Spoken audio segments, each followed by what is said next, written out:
What's up, y'all? Ron Brooks, the Minding Your Business podcast. Recordings will be going underway soon. Happy Friday to everybody, man. We're into March. Man, we're just excited to be here. It rained so damn much in February. I think we are going to need a boat. So, anyway, thank y'all so much. We're going to get right into it, man, with no delay.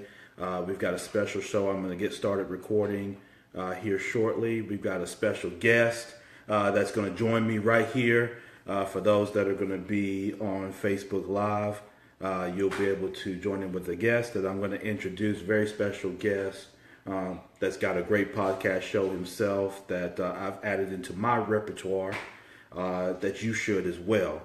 Man, today's just going to be a phenomenal day. So, man, smile. Let's make it happen.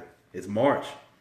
It's March Madness, so let's do it. Gerald Jones, get to you in a second, brother. How you doing? Thanks for joining. Lori, good afternoon, good morning, depending on where you are.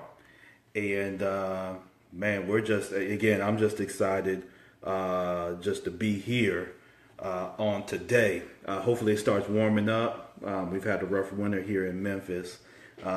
So we've had nothing but rain and cloudy skies and all kinds of different stuff going on. So it's nice to see the sun, and it's nice to be rid of the rain for a little bit. So definitely shout out to Mother Nature on all of that. So, man, I know we can't wait for the springtime and probably for the summer. I mean, who knows? It's probably going to be a hot summer. Tracy Thompson, how you doing? Andrea, good afternoon. Erica Mitchell, good afternoon. Tony Fleming. Ojinga Carr. Ojinga's got the I Dream, I Achieve conference coming up here in about, I think it's another week or so. Ojinga can correct me. I've sent the link out to several of you. You need to add this. If you're serious about your business, you need to add that to your calendar. To attend that conference. He's got a lot of options and flexibility within that, depending on what your budget and time frame is. So definitely look at that. Ojinga says 7 days. So you got 7 days. So you got a week. You got 1 week to get your act together. I do plan on attending myself. I'm not sure. I've got some other commitments going, so I'm not sure if I'll be able to attend all 3 days or Ojinga. It may just be 1 day. With some things that I picked up here recently in the last couple weeks that I'll be working on. But I Dream, I Achieve. Make sure you get with Ojinga Carr on that as soon as possible, just as soon as possible. Dominic Lawson, someone else, who I like to refer to as my big brother in the podcasting game, Dominic Lawson with the Startup Life. Another one, just like with the guest that we have today, you want to make sure that you add these shows from great minds and great supporters. Make sure you add that into your repertoire. You want to get good content. You get good content, that flavor in your ear, it can influence you as you go forward. So if you're serious about business, you got to take in business content. When we were in the streets and we were serious about doing foolishness, we didn't want to go read books and all that other stuff. We wanted to hear about foolishness, right? You wanted to be in the streets. So you round yourself. When I was playing basketball, I didn't hang out too much with the baseball players too much all day. I wanted to hang around with people that was hooping. So it's the same thing in business. You want to get better at business. You want to make connections. You can't just sit and scroll through your timeline. You got to connect. You got to hear good content. And today's guest provides good content that I'm going to introduce. And Dominic Lawson with the Startup Life. Go search it. No excuses. It's free. You don't have to pay for it. Just go do it. Go start listening to the podcast. Ask him questions. You're probably already connected to him. So just go do that. So you got people right here in your wheelhouse. When we do a lot of complaining, I had a post about Memphis earlier. And, it turned into a lot of a bitch fest. But at the end of the day, we all are contributors to Memphis and its success. And we can't wait for someone to just give it to us. We've got people that are providing great content right now that we need to make sure that we take advantage of. So that's my rant for the day, because I got a whole lot more talking and listening to do here in a little bit. So we're going to get ready to start the recording of the podcast. Dominic says, stop it. Man, you know I got to shout you out, man. It's just what I do, man. I love to connect, and I like to see winning. So that's what we do. And you know, when I'm around winners, I like to promote their winning. That's what we do, brother. So Absolute Tax Services here. If you're interested in your tax service, I see them joining. Thank you, dear, for jumping on today. So I'm going to get started because we got a lot to get to really quick. So let's go ahead and get started with recording the podcast. The Minding Your Business podcast is brought to you by Brooks Brothers Consulting. Listen, if you are a new manager, a new executive, a new director, if you are maybe existing in those roles, but you're new to your company, let me be your mentor. Let me be your support system. Oftentimes, you don't get that kind of support within your company because there's an expectation of results and things like that. Nothing wrong with that, but you need an ace up your sleeve. You need a support system. And I have a program and the experience from my over 16 years in the industry and financial and banking, credit union industry to be a value-added partner. So get with me, email me at ron@brooksbrothersconsulting.com. That's ron@brooksbrothersconsulting.com. Also visit www.brooksbrothersconsulting.com. Just this week, even, we're adding lending to our portfolio. So we are now connected with over 4,000 lenders around the country that we can provide personal and business lending solutions, whether that's working capital, whether that's equipment financing, equipment leasing, whether that's lines of credit personally, whether that's you're purchasing rental property and that sort of thing.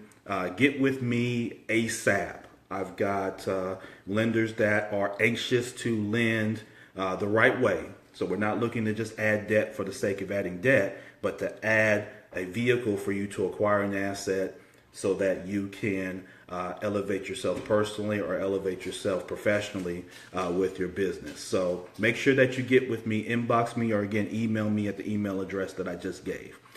Okay, so today's episode is number 37. So glad to be at number 37 for a podcast that we started in August of 2017. Thank you so much for all your support, all your well wishes. If it's been something that you've hated, then just keep that to yourself and let it rot your insides, whatever. We're just dealing with love on this particular show. There's no business like minding your own. So you know what we do. We got to crank this music up, baby. Let's do it. What we do here is go back.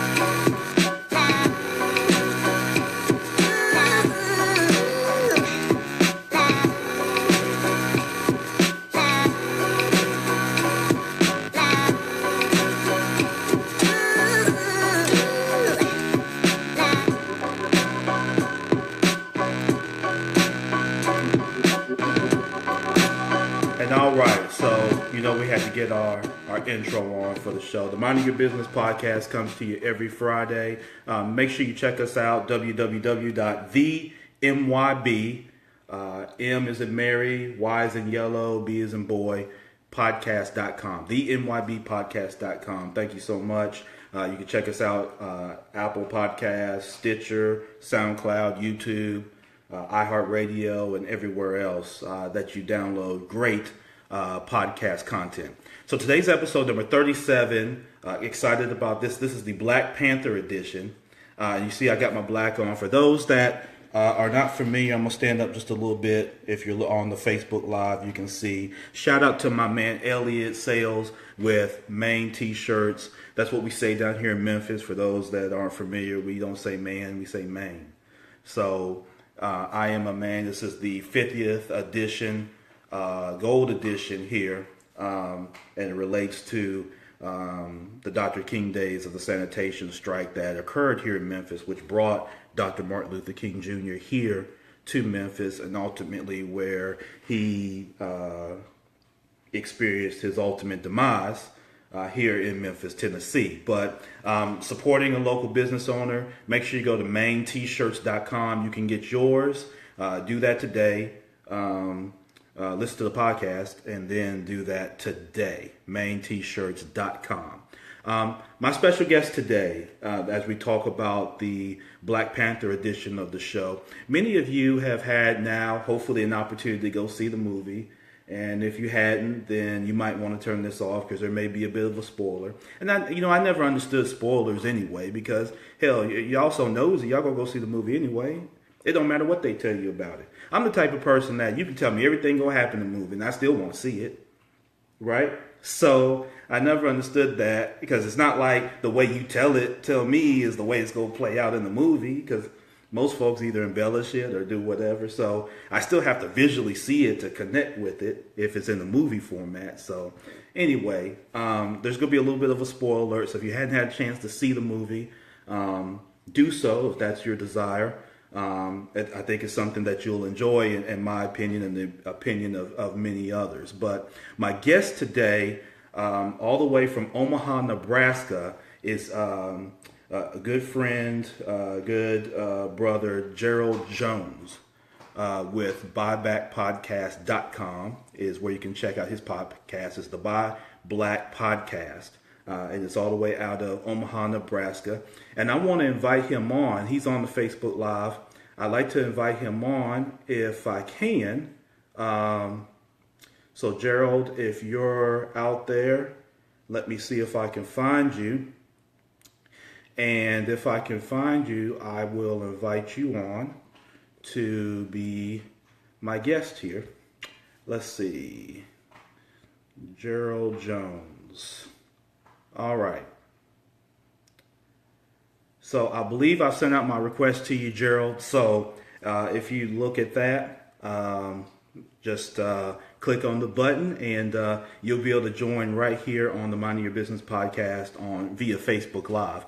For those that are listening to the podcast, again, special guest that will be joining us hopefully here shortly is Gerald Jones out of Omaha, Nebraska, the BuyBlack podcast. One that, along with the Startup Life and many, many others, that you should add to your repertoire with great content and things of that nature for you to learn. So don't get intimidated just because it says BuyBlack. You don't have to be black to listen to the podcast. Come on. It's 2018. Damn. You don't have to be black to listen to the podcast because there's great content across the board that you can get holistic perspective. I listen to many podcasts. Some I agree with and some that I don't on particular topics or with particular host point of views. But nonetheless, it is still worthwhile to gain that content to, again, have that holistic perspective. So, Gerald, are you able to join me, my brother? Hopefully, I've sent the invite to you. So just go down and let's see. He says he hasn't seen it come through yet. So let me try it again, my brother. Let's see. Yeah, it's showing invited, Gerald. So let's. Elliot, man, the shirt got me looking buff. Yeah, man, I lift, man. I'm not quite like my guy Willie Jackson, but yeah, man, I lift a little bit. But yeah, it does got me looking pretty alright, right? Y'all get this I Am a Main shirt. Make sure you pick that up and support Elliot Sales. He does a great job, man. Great service. Matter of fact, I can give this while we're waiting on Gerald to join. I want to quickly just give a quick shout out to Elliot. Elliot called me the other day, and this is where we talk about giving, with service, right? And this is not just to pump nobody's head up or gas nobody up, but I really like what Elliot did. So I ordered another shirt. I wasn't even aware of this shirt. I ordered another shirt that Elliot had available. Elliot didn't have it available. But, rather than try to skate through it or try to underhandle it, Elliot called me. Now, just listen how simple this is when you talk about service. Elliot gave me a phone call. I picked up. Elliot said, "Hey, man, listen, I apologize. I don't have that shirt available, but I do have this other shirt that's coming out, man. If you want to get first dibs on it, man, you can do that. But, man, I apologize. Yeah, I don't have what you ordered." Man, that ain't no problem. And I know Elliot, I trust Elliot, and I knew whatever he had for me when it was going to be off the chain. And it was, man, I got it last night. So shout out to him. But, that's just the level of service when you're doing business that you talk about. He didn't dodge it. He ain't send me no other shirt or just tell me it's a delay and I'm sitting there waiting for a month and all that. All he did was pick up the phone and call me. We had maybe a 2-3 minute conversation. And, man, it's just phenomenal, and I got a phenomenal product. So that's what we talk about when we're talking about doing business with each other. So shout out to Elliot on that, man, because I appreciate really how you handled that. And I know that's how you handle things anyway, so I'm not surprised. But that's just phenomenal. So maintshirts.com, make sure you do that. Gerald, what's going on, brother? Did you get it, or looking for Gerald Jones, the host of the BuyBlack podcast out of Omaha, Nebraska. Hopefully he's able to, let's see, he got it as an invite to watch, but not to join. So let's see what's going on with that. Hang tight. Let's see. Here we go. Request to be in your broadcast. Let's see, Gerald, you may be able to send me an actual request. Look down at the bottom of your screen and see if you're able to do that. I see what you're saying. I see what you're saying here, but I'm trying to see if there's something that I can do from my end. It doesn't look like there's anything I can do from my end to add you on. Let's see. Yeah, I can see that's just invite. I see what you're saying. That's inviting you to do that. Gerald, you can actually go in and send me an invite to join the podcast. So look down at the bottom. I'm not sure what kind of device that you're on, Gerald, but you may can look down and you'll see some kind of button that'll allow you to add on. It's probably got a person with something by the plus sign or something, or maybe like a person holding a little smaller picture or something like that you can make that request, Gerald. So there you are. All right. Ready to have my guest join me, hopefully here in just a hot second. So, Deborah Taylor, yes, that's great. It is great to hear. Good afternoon to you. Angela Sims, good afternoon. D. Hen, what's going on, brother? Great look at the school earlier. I got a chance to do something similar at Cordova High. So, always great to see the work that DeJuan Hendricks is doing.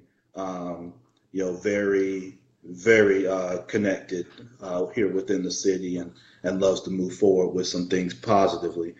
LT, the law, make sure you get with Lawrence Thompson too, man. He's got a great podcast as well, and great Facebook Live. So get with Lawrence Thompson today. Rod Selman, what's going on, brother? All right. So now I think I've got my guy joining me here. Gerald, you on? Can you hear me? Yeah, I'm here. I'm trying to. Can you hear me? I can hear you, brother. Okay, well then that works just fine. I was trying to connect with my headset.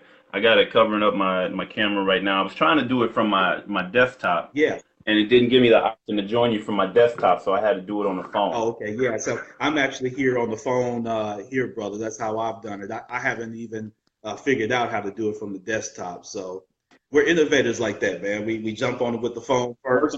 And trying to figure out the best ways to make it happen. There you go. So for everybody, like I've been saying, this is Gerald Jones with the BuyBlack podcast.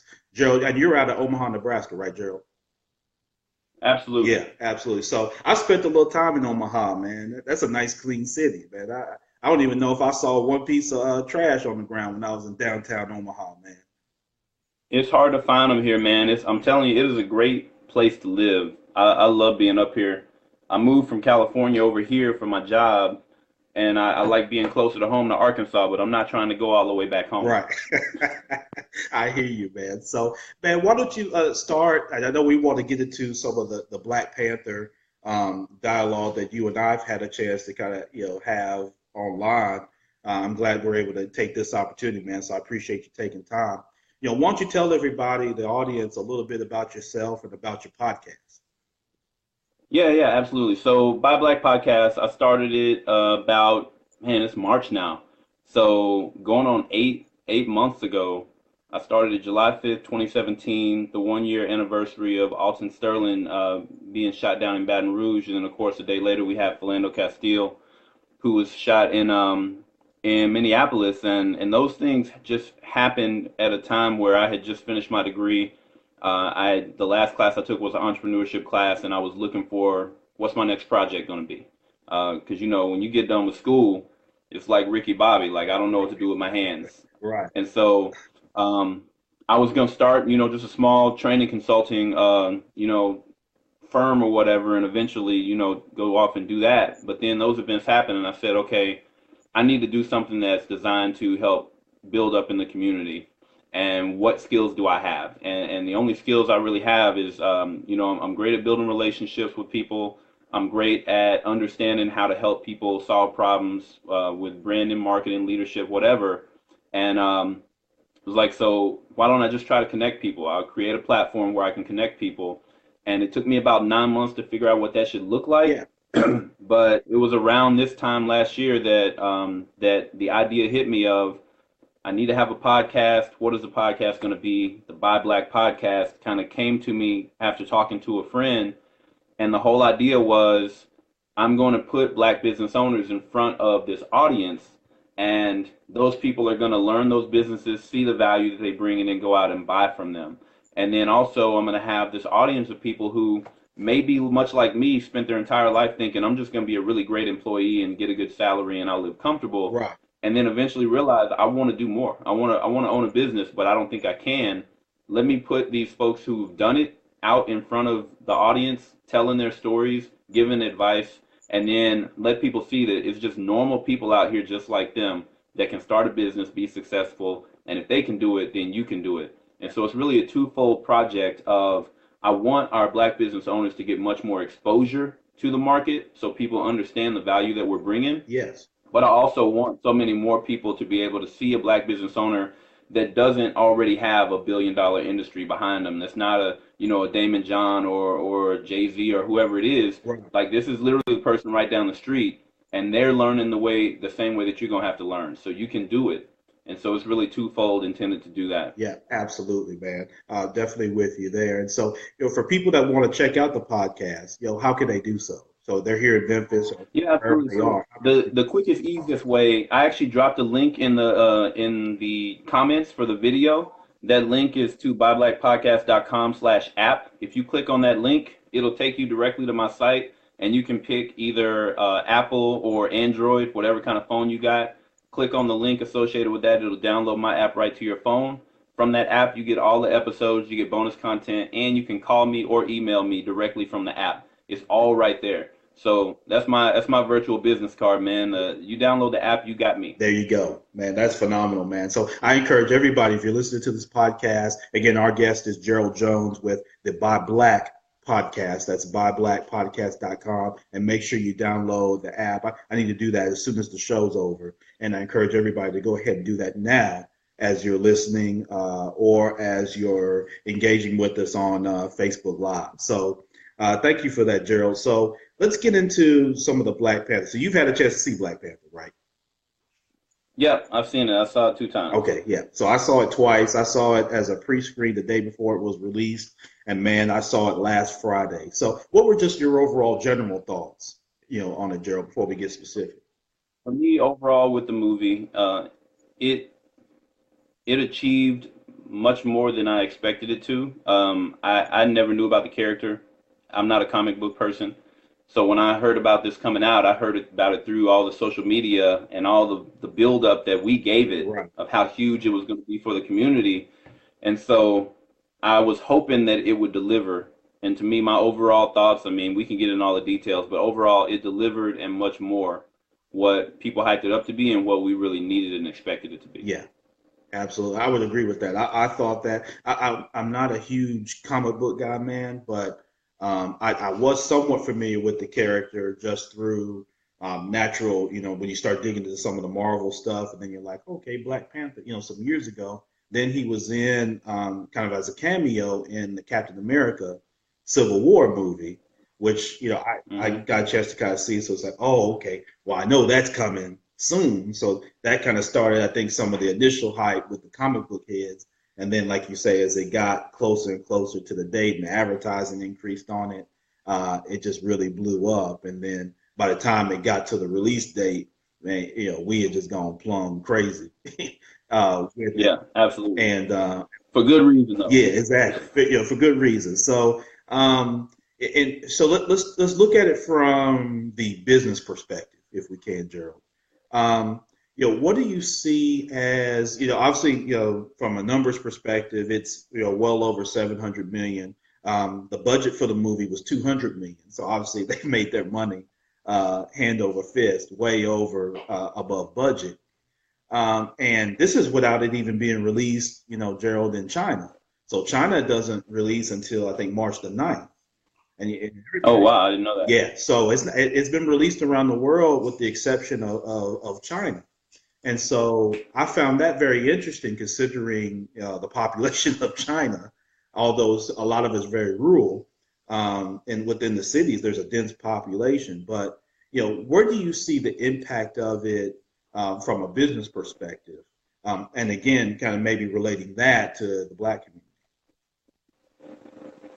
Um, so from my perspective, when I'm looking at it, the things that I've seen come out of this, obviously Disney is a huge corporation. They own pretty much everything. Marvel is a huge franchise.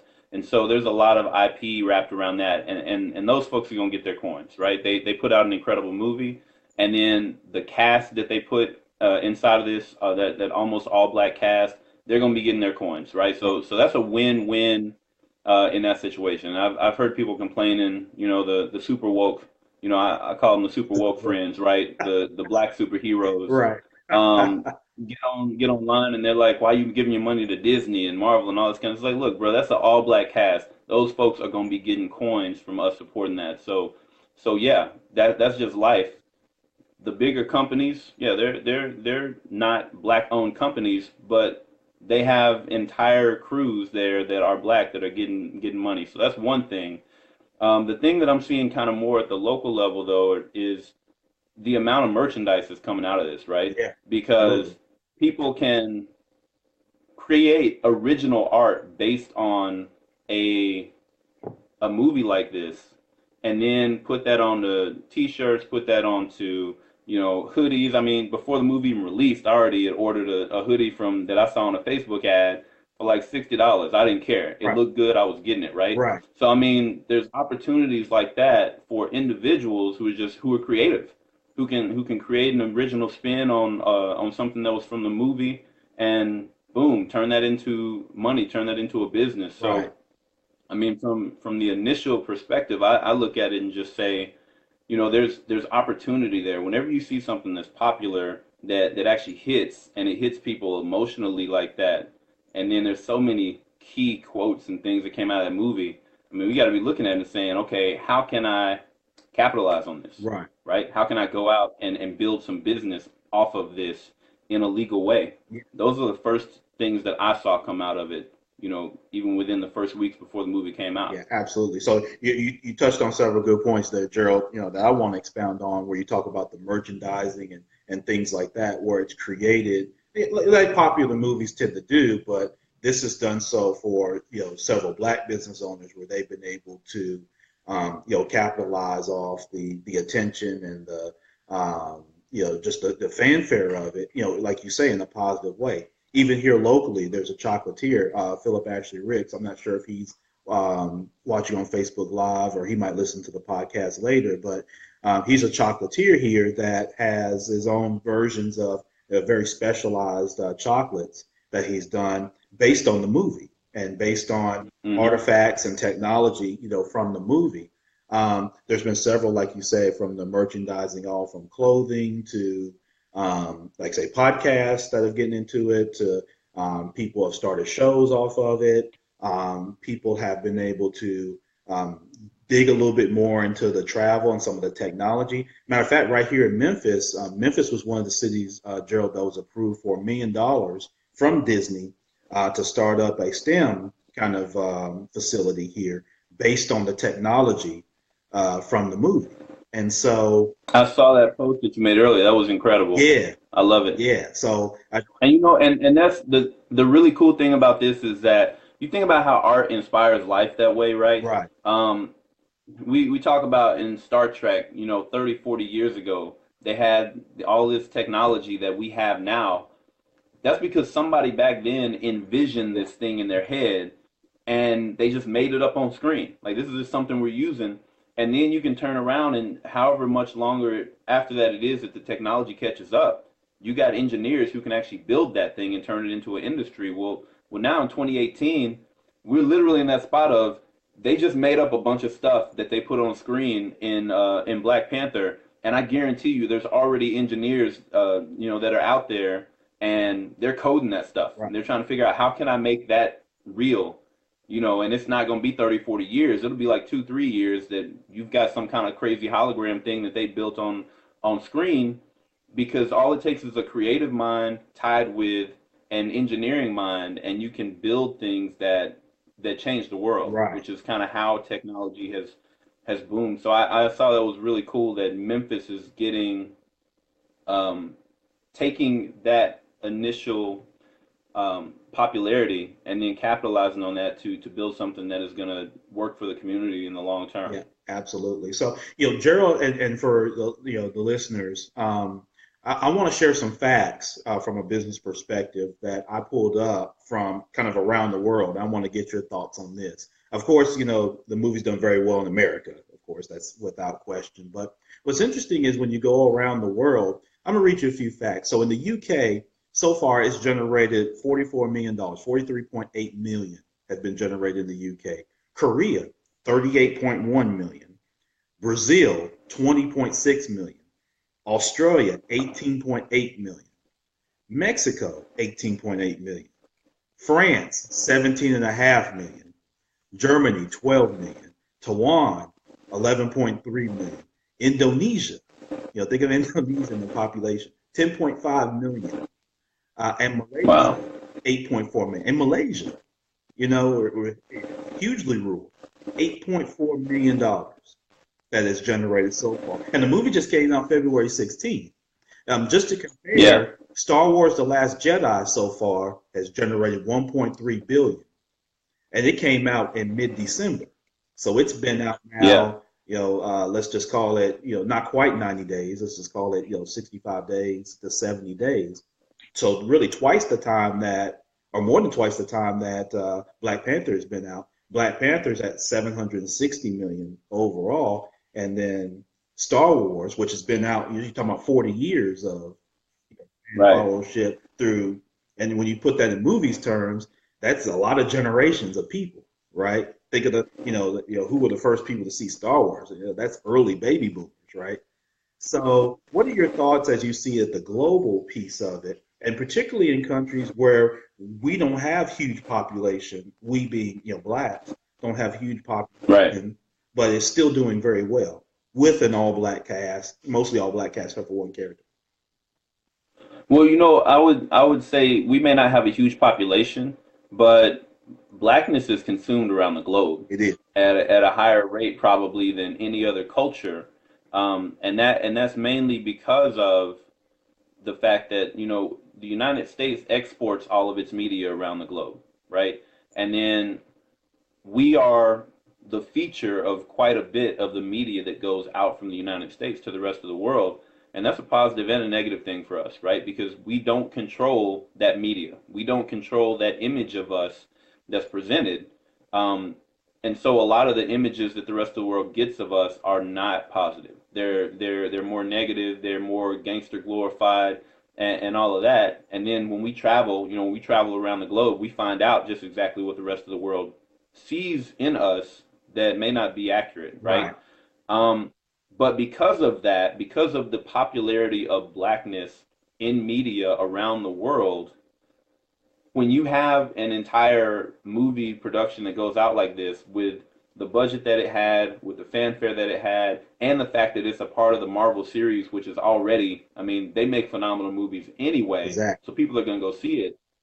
I think that it was set up for success in all these other areas because they don't have any historical context to what's going on in America. I mean, and that's me generalizing. I'm sure people, elsewhere do, but as far as the idea of, well, this movie is so important because it's putting black people in a great light away from this, that, and the other. They may not have that same perspective. What they do have a perspective of is these people who I consume all the time, who I love, who I emulate, who are my heroes, even though they're not always a positive view, but that's the way it happens around the world. There's about to be an entire production done by Marvel that's featuring all of these people. Heck yes, I'm going to go see it because blackness is cool. Right. And this movie just went and it took all the coolest pieces of being black and then stacked them on top of also being the most smart, the most empowered, the most wealthy, and also we cooler than anybody else on the globe. Right.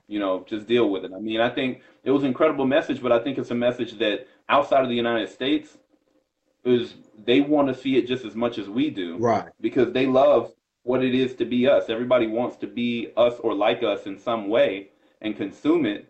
It only makes sense. Yeah, definitely. And we just had someone, Nathaniel Crawford, just gave this comment that I want to share with you.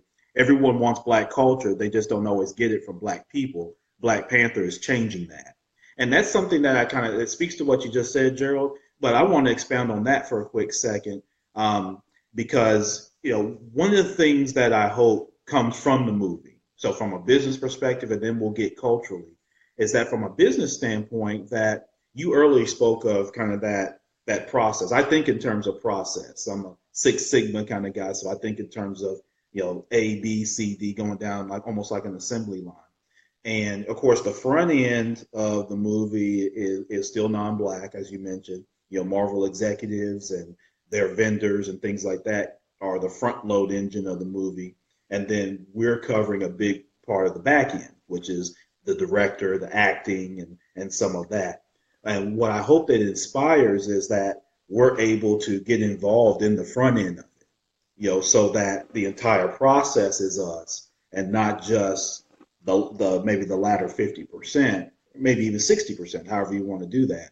But the front end of it, so from the theater, we don't have theaters, right? So you're relying on Malco and some of the other theater chains and things like that. So, I want to get your thoughts on that, because one of the things I hope it would inspire is that going forward, and even when you look at the Monique situation with Netflix and all this kind of thing, that hopefully Black Panther is a sign of, let's get involved through the entire process. So the entire process then is black and not just certain pieces of it, particularly only the front end of it with the parts that you see, which is the actors and maybe the director. Right.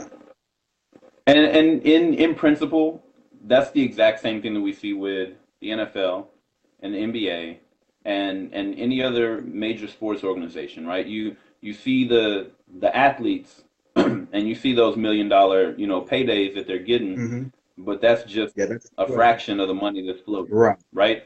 It's the same thing with the actors. You see these big paydays they're getting. That's just a portion of what's being generated, but it's still good, right? But in order to change the future, we have to take control of that media. Are you familiar with Dr. Claude Anderson and his concept of powernomics? Yes, absolutely. So there's a Facebook group I'm in that's run by a man named George Middleton. He's got a book called Black.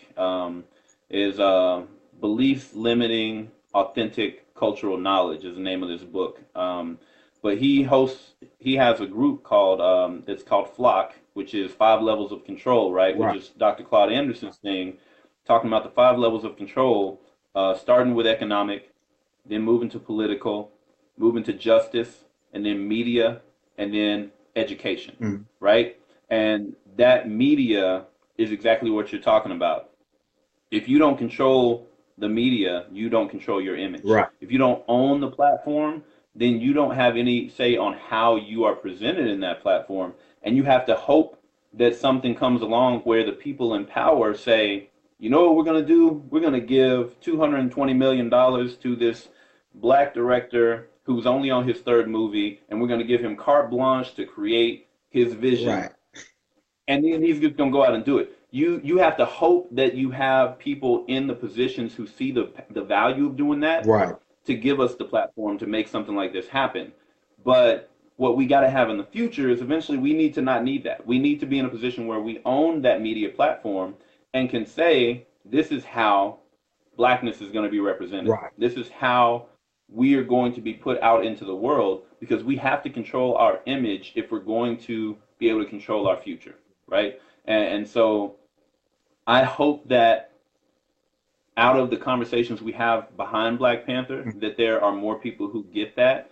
I love the podcasting world for this exact reason, Yeah. because guess what you have right now? You have a media platform, Mhm. right?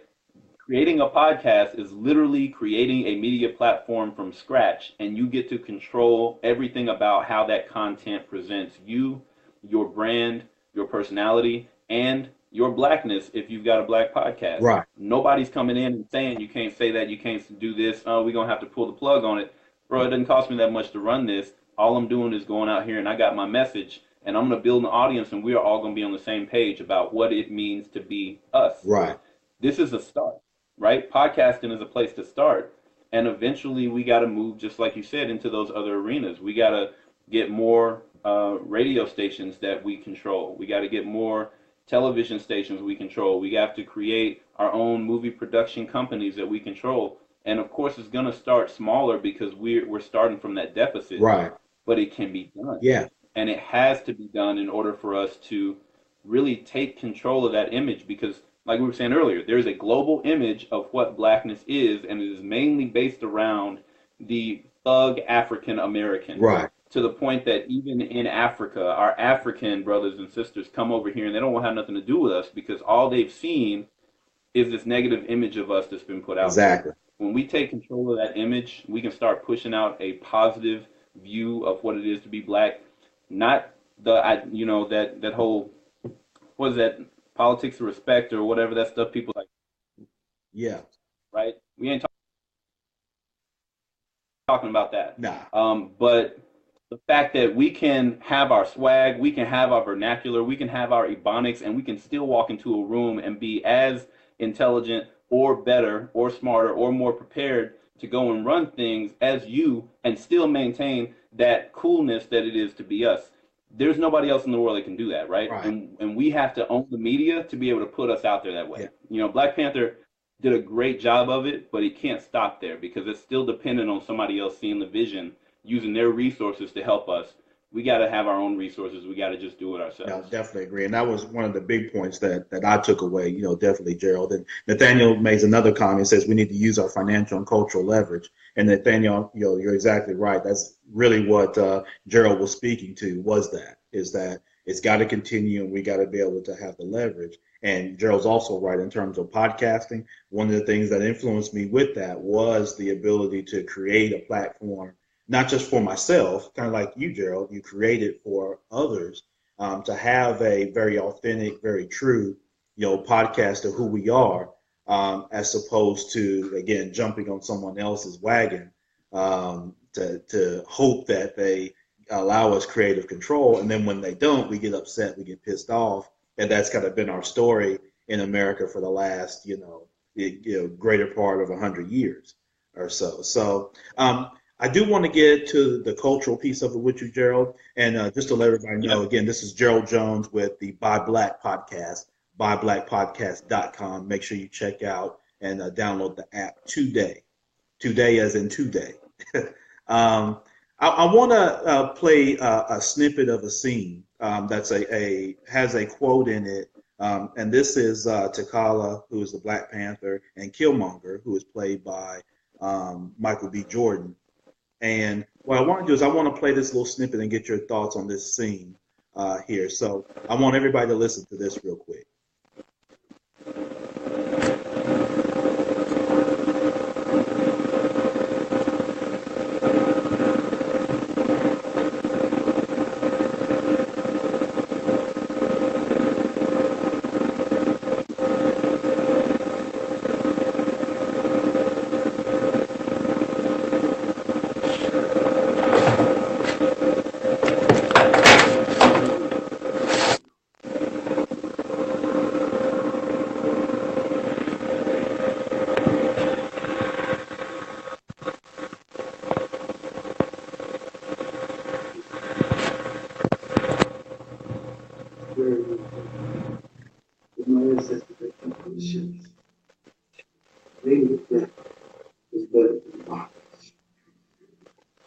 Okay. We got a little bit of feedback from that, Gerald. So I'm not sure if you were able to pick that up. I think they were on the I'm podcast. gonna guess it was that last line. Was it his last line? Yeah, so it was his last line. So really was in the scene. This is a scene after Killmonger's been kind of fatally wounded, and he's looking over the sunset that his dad had promised him he's going to take him back to Wakanda to see. And he makes the quote of, and just to kind of paraphrase it, no, I don't want you to heal me because you're just going to keep me captive. So do this, bury me in the ocean with my ancestors because they recognize that death is better than bondage. And so that was kind of his last line before he dies at the end of the movie. From a cultural standpoint, that seemed to be a powerful line, Gerald, that kind of rose eyebrows and kind of got people a little more in tune. Of course, like you said, the super woke, it just fueled some of them. Yeah. But The Super Woke Friends. That's the name of the group. It's not the Justice League. It's the Super Woke Friends. right. So, what would you say is the your thoughts on that particular line? The last line of him, kind of suggesting or stating that bury me in the ocean with my ancestors because they recognized freedom, was better than bondage. So I would say I want to turn it back on you and ask the question: what angle we want to go with this one at? Because there's so many different ways to break it down. Yeah, absolutely. So let's start just from a cultural awareness piece, because obviously that's not a phrase that I think most of us would say some could possibly say, but I don't think it's anything that we weren't aware of. Obviously, I think anybody that studied any snippet of Black history in terms of the migration or transition across the Atlantic understands that that's how we were transported here to this land. But I think what I wanted to more touch on, assuming that that's something that people have an awareness of, is what's the cultural impact. So we hear that, right?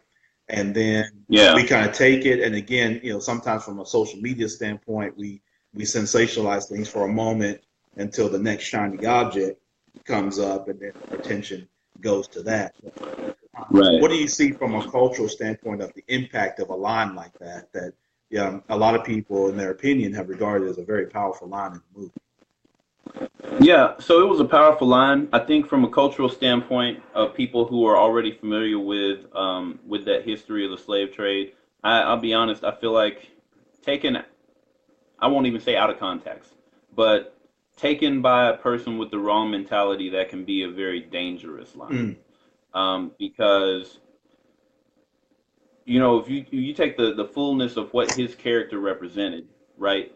He was not only completely and absolutely hateful towards the rest of the world, right, because of the oppression of Black people, but he was also bitter, resentful, and hateful towards Wakanda for the king having taken away, and spoilers, bro, if y'all haven't seen it yet, too late, I'm sorry. But the king having killed his father and then just left him there to fend for himself.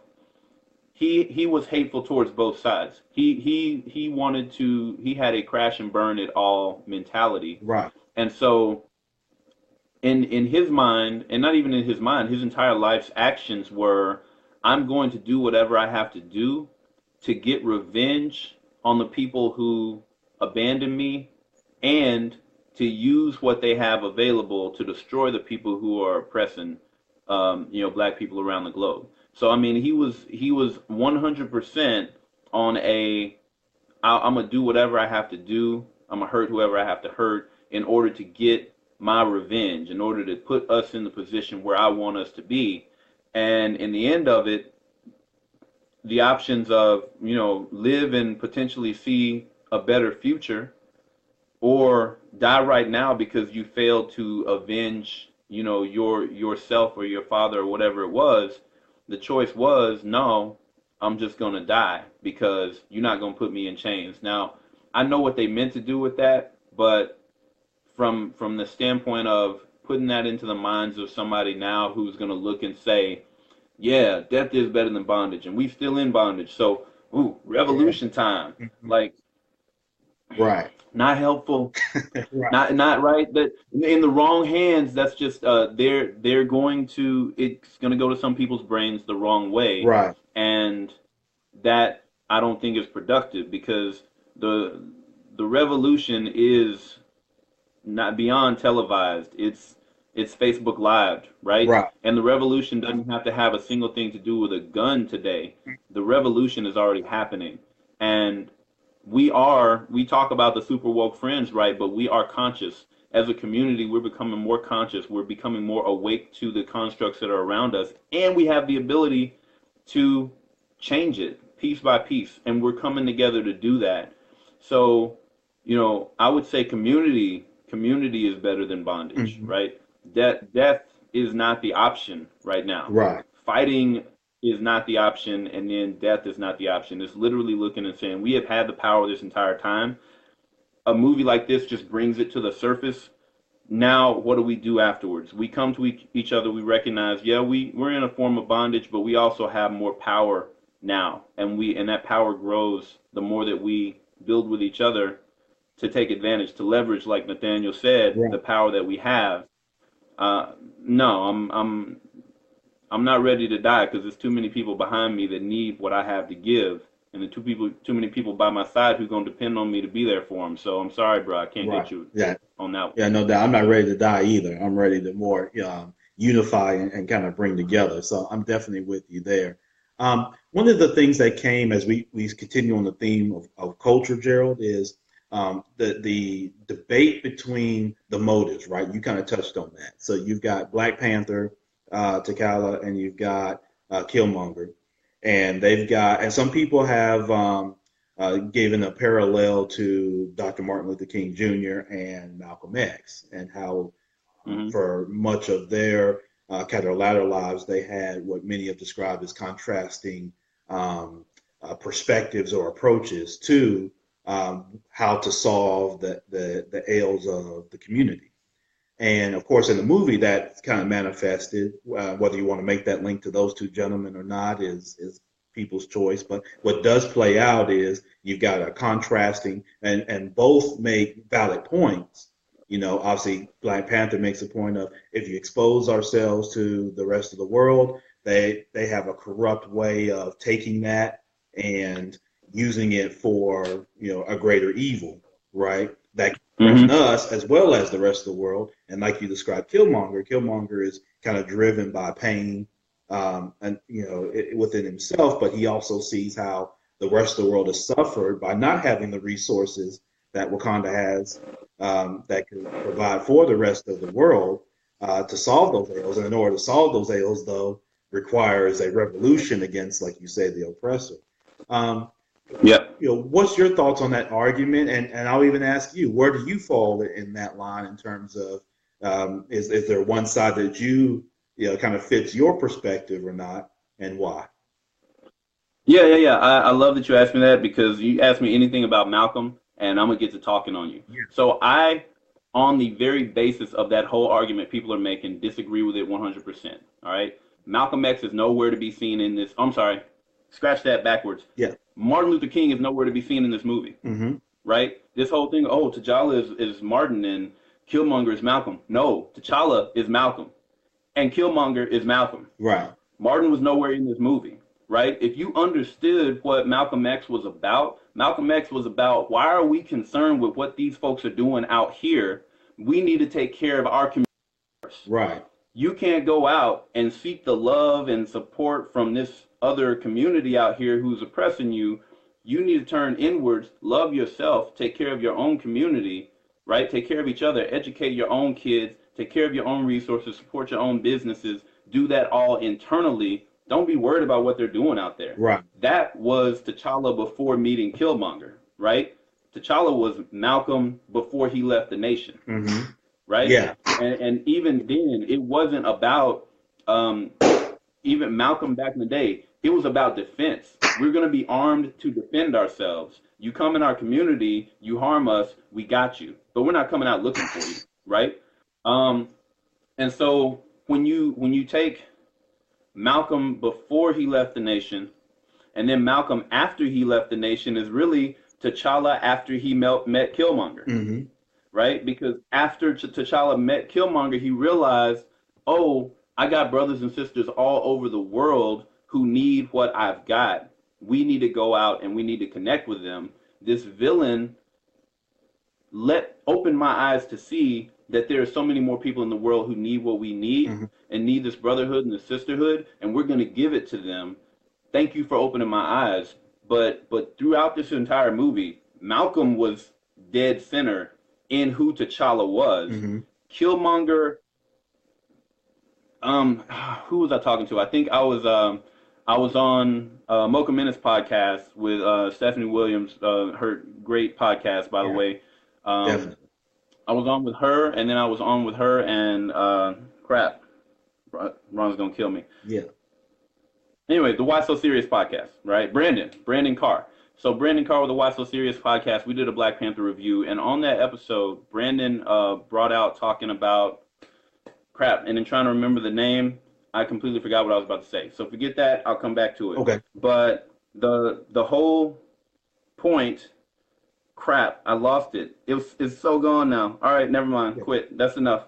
I'll come back to it if I remember it. Okay. I was on a roll. Yeah, well, yeah, you definitely on a roll. So I would add in, I didn't score. I can agree with that. I didn't see a lot of Martin in as far as Dr. Martin Luther King Jr. in really either character, and I didn't see much of a villain, to be honest with you, in the movie, which is very unique. And some people have come out, even on social media, I've seen where they felt, Killmonger wasn't necessarily a villain. I can kind of side with his perspective, and that you saw a lot of that.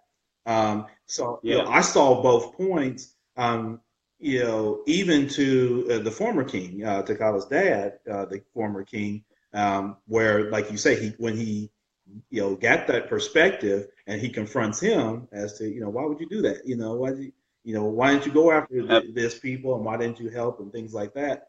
And so I felt it very interesting that in a say 2-hour movie, there really wasn't a villain. There was perspective, but there really wasn't. Right. Yours, most movies, obviously, there's a protagonist, an antagonist, and blah blah blah blah blah. That's been motion pictures for 120 years, right? Right. But this. So real quick. The thing that I was going to say, so what Brandon said when we were recording that review, he said Killmonger is who all these super woke dudes think they sound like, right? But they're not that smart, right? Right? That's basically, and it's exactly what you just said, right? He wasn't a villain. He was what all these guys who think they're out here, hotepping it up. Right. That's what they think they sound like, right? But they don't. They don't sound as smart as he does with the way that he lays it out. But you're right. It wasn't that he was a villain. He was consumed with pain. Right. Externally and internally, right? Outside the community and inside the community. And so the way that he was trying to go about it was all wrong. But if you think about it, what's the difference between Killmonger and Lupita's character, Nakia, right? because both of them had the same exact message. Right, they did. Both of them were like, it's 2 billion people out here who need what Wakanda has to give. I need you to open up, and I need you to start supporting. They were literally the exact same message. It was just one of them had love in their heart, and the other one had hatred in his heart. Yeah. But they wanted the same thing, and both of them ended up playing on T'Challa and teaching him that he needed to see the world a different way. And I'm telling you, that's Malcolm all day long. Hmm. It was after Malcolm went and he did the Hajj that he realized that there was a brotherhood and sisterhood globally that he needed to connect to in Sunni Islam outside of just the Nation of Islam. And so I saw Malcolm all up and down this movie, which is another reason that I loved it, because that's my guy right there. If I had one person I could go back in history to sit down and talk to, it would be Malcolm X. Yeah, dig that, definitely. And again, Gerald Jones is our guest on the Minding Your Business podcast.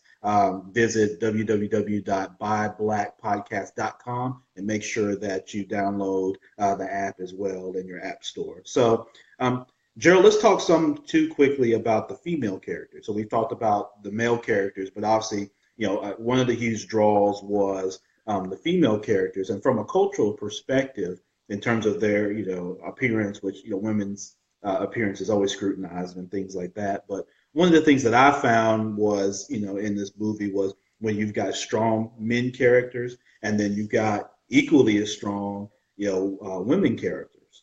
And so, what were your thoughts on the women characters within the movie, which there were a slew of, and they had some I thought some really good acting, some really good lines. We also had young lady Corinne Bernans, who's actually went to University of Memphis when I was there, who was in the movie as well, one of the female warriors that was featured in the movie. So, what's some of your thoughts on the women characterization of black women in the movie? I would say that the movie Black Panther, that quote unquote starred Chadwick Boseman as Black Panther, he was the best supporting actor, right? The women were the movie. Right. I mean, the especially the three women, the general, his sister, and then his love interest, right? Lupita Nyong'o's character. Right. Those three women, they were Wakanda, right? Of course, and then with Angela Bassett being the Queen Mother, she was like the matriarch of it all. Right. But those three women represented everything in that society, right? They were the brains, they were the brawn, and they were the love, support, and wisdom that guided the men who were just running all over the place trying to fight each other, right? How much different is that from real life in the black community? Right. I mean, I loved the way that they represented the women. It was truth. It was truth, the way that when the black community thrives, it is because we recognize as men that there's really nothing that we can do the right way unless we have women who are right there telling us, no, you're wrong, or you must have lost your mind if you think you're going to put your hands on my man. I'm about to punch a hole in your throat, like Denai Guerrera's character did at one point in the movie. And just being that matriarchal wisdom and stability like Angela Bassett was. I mean, you could just tell that entire society, it ebbed and flowed with the direction that the women went. Right. They controlled all of it. They directed all of it. And the men were just kind of there to, yes, dear, right? And that works, yeah. Well, right? That works. Even in the so in the first battle where he battles Mabuku, and I'll get to him, in a second, because he's got his own kind of lane within this that I will touch on with you.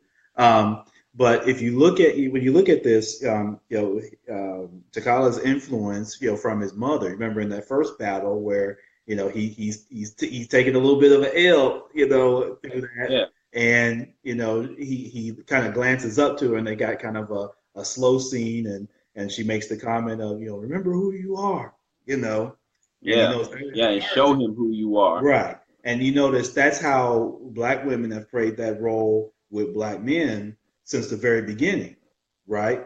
A lot of the Hmm. influence doesn't come from another brother or even a dad in a lot of cases, or a father figure.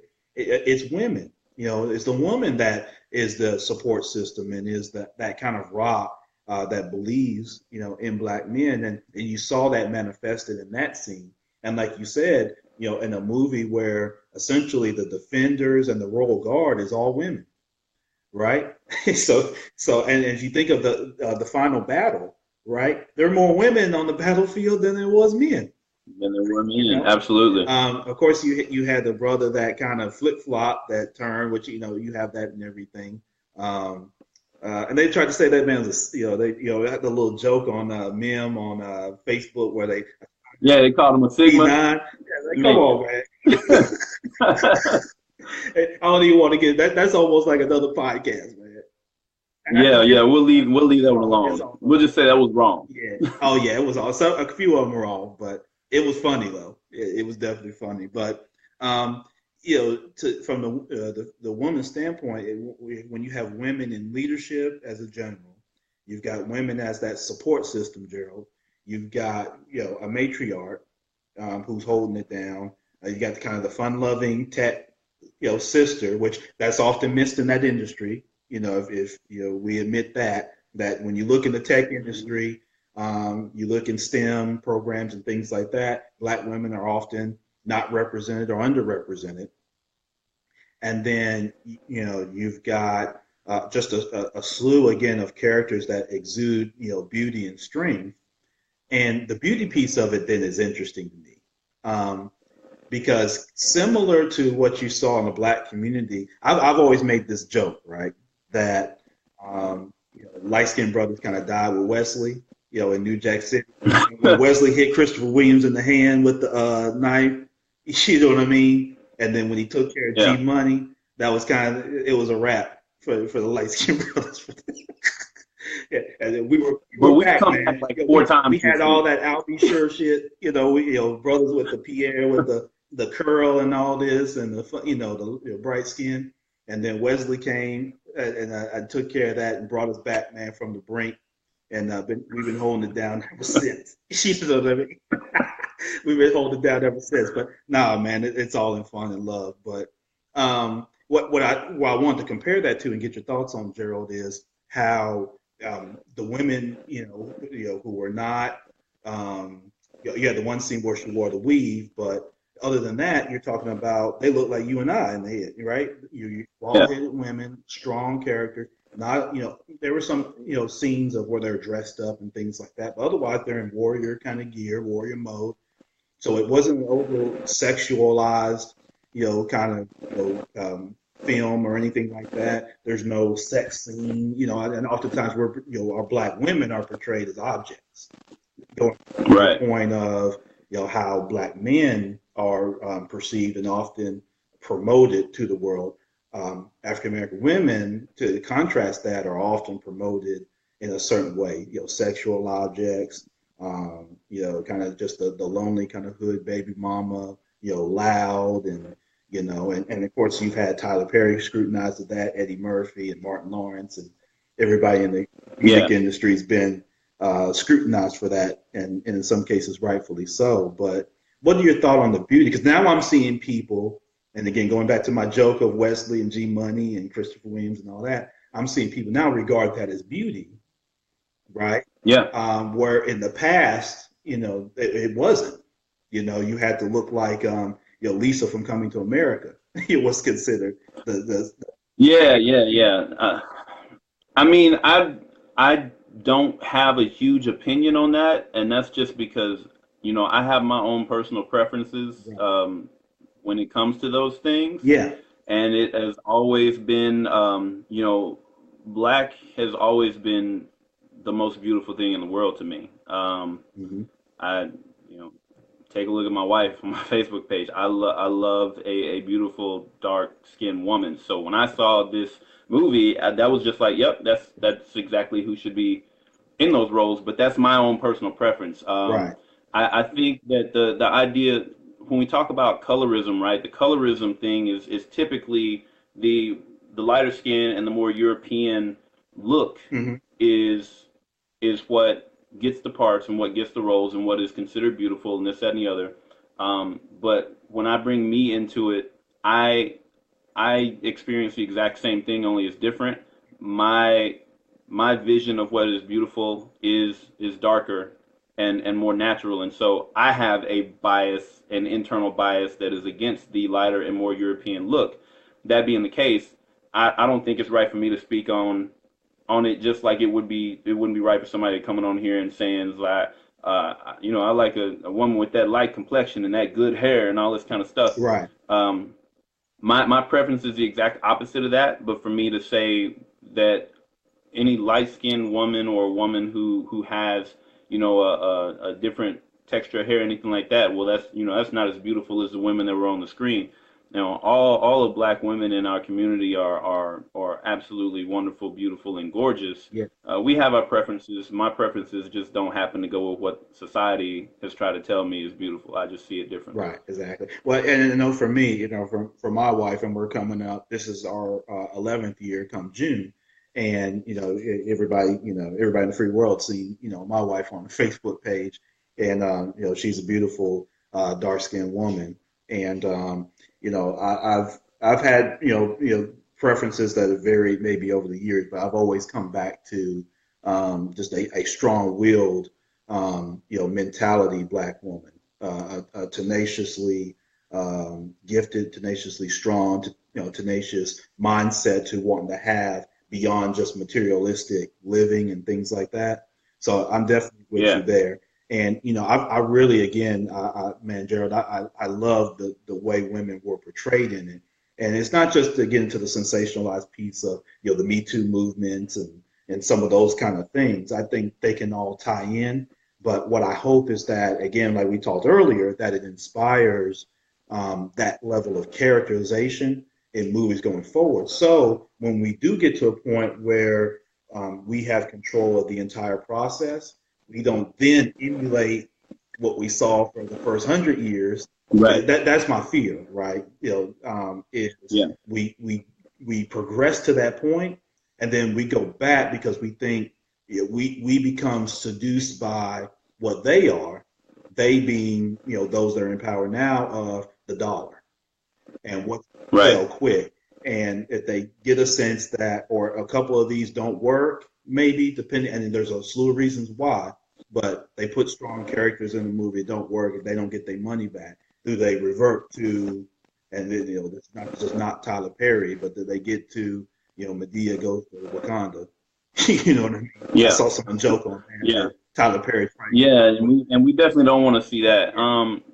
Yeah, I would say just me thinking through this whole thing, right? It's just I feel like when we get to the point where we own our media, I think it'll be extremely important for us to find some way to represent all of that, all of what is blackness, right? Because we have people in the community who I was just up in Sioux Falls, South Dakota the other day, speaking at a Black Wealth seminar and connecting with some great folks up there. And I met a woman named Heather who, if you look at her just out of any context, she could choose to live her life as a white woman, Mhm. right? Could absolutely choose that life. Nobody would question her on it. But one of the most actively defensive of blackness and her blackness and the culture of blackness that I've run across, recently, right? And there's there's one thing of we don't want to fall prey of the colorism of we're only putting the light skinned women out there because that's the standard of beauty. But there's also the thing of not saying, well, if you're not a dark skinned woman, then your blackness is suspect, Right. right? And we got to push you to the back of the line because we want to put our dark skinned women up front.